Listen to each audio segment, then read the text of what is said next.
Welcome to the Dice Tower, a series of videos about games and the people who played them. And now, here's your host, Jim Reed.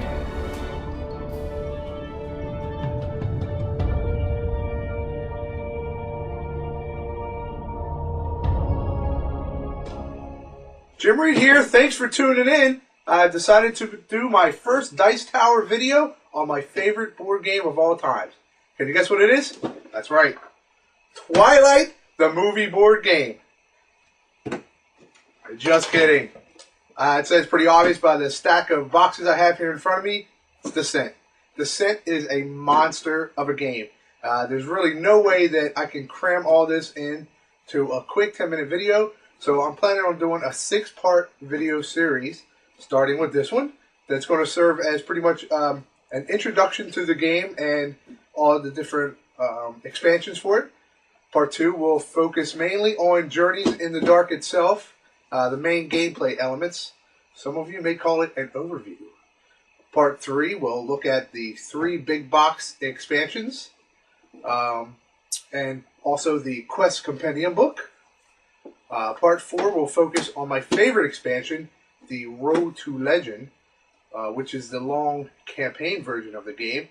Part 5, we're going to look at ways to pimp out your game, improve your game and your gameplay of Descent. And then Part 6, we're going to delve into the newest expansion, which isn't quite here yet, but it will be by the time I get to Part 6, and that's Sea of Blood. Now that I've got that out of the way, let's talk about what this incredible game is all about. Descent is a dungeon-crawling adventure fantasy game.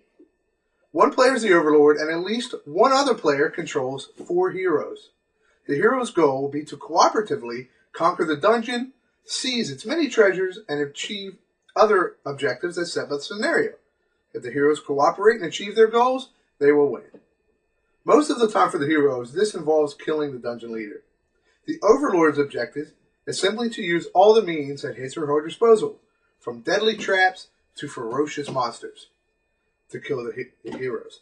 Each hero has a certain conquest point value to the party, and if too many conquest points are lost through hero death, the party loses and the Overlord wins. I'll get more into this in Part 2. Each round of the game will involve the hero players taking turns in deciding cooperatively what they are going to do, from engaging in combat to exploring new areas of the dungeon, after which the Overlord will take a turn moving and activating monsters, playing traps, and just all sorts of dastardly deeds to try and stop the heroes. Firstly, to play Journey Descent in the Dark, you don't need all this.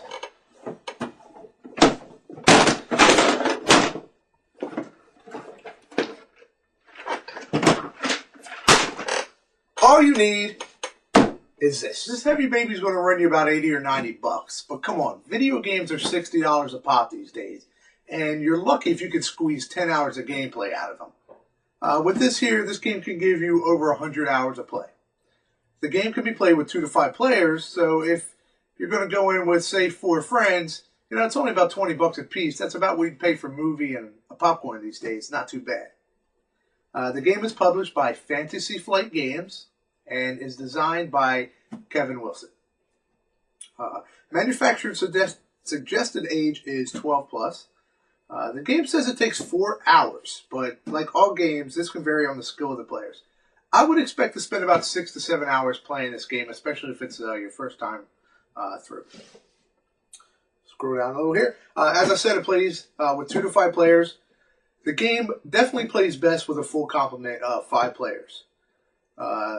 With 2 players, you've got 1 player playing the Overlord and 1 player controlling all 4 of the heroes.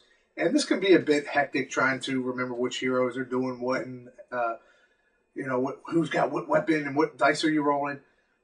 So, like I said, it gets pretty hectic. With 3 players, things are a bit more under control. You can have 1 player as the Overlord, and the 2 players can each control 2 heroes apiece.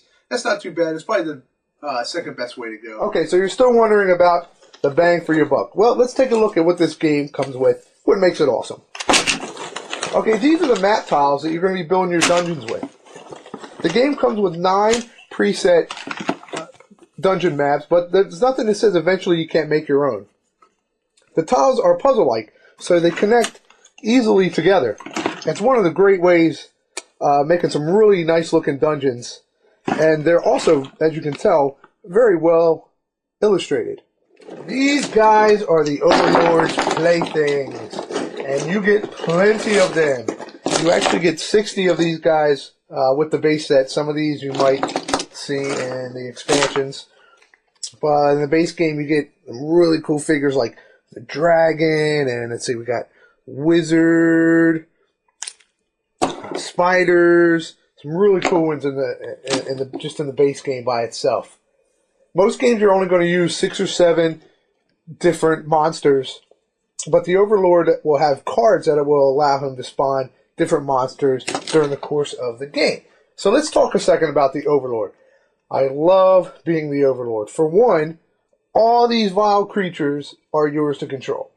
The Overlord also has a deck of cards that he'll be using to throw down some nasty traps like exploding doors on heroes when they just open them up, or dropping crushing blocks on their heads.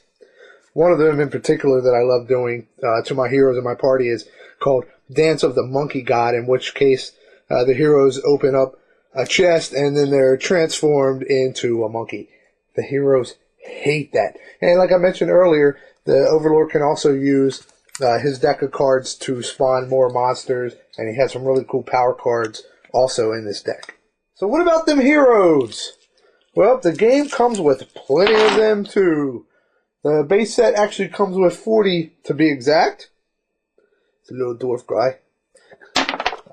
The characters come with these really nice illustrated character cards that come with each of them. It describes their abilities and their stats. I'll touch more on that in the second episode. So what has these heroes, what are they drooling over during the course of this game? Well, what else but treasure? That's right. The treasure gets better and better as the heroes delve deeper into the dungeon. The treasure's mostly weapons, magic items, and armor.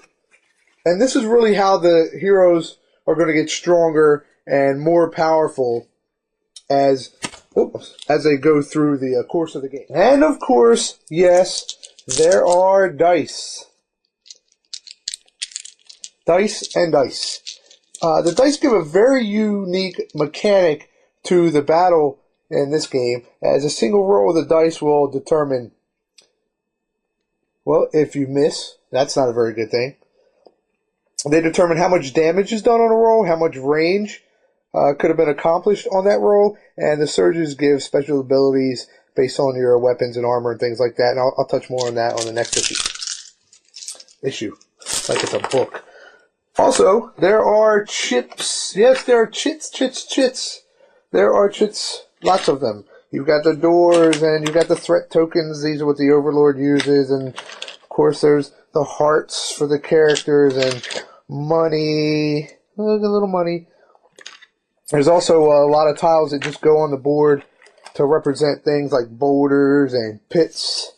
Now, all these chits that you're looking at here are from all the expansions besides Sea of Blood. So, before you go screaming, a lot of these, like I said, were items that are on the map, and obstacles and terrain, hero effects, health, fatigue, gold, sector, etc. Wow, that sure seemed like a lot. Maybe it was just all the running back and forth and 3,000 takes that I had to do that made it seem like a lot. But really, I just began to touch the surface of what this game is all about. Hopefully that gave you a quick idea of what to expect from the game, pique your interest a little bit so that you'll want to come back next time. I'll dive a little bit farther into the base game, Descent Journeys in the Dark. I'll set up a map and we'll get into a little bit of how gameplay works, turn-based style. And thanks for watching, and come back and see me next time. Thanks for joining us today. For more written, audio, and video reviews, as well as the #1 board game podcast, check out the website at www.thedicetower.com. Until then, this is Eric Summerer, and you've been watching The Dice Tower.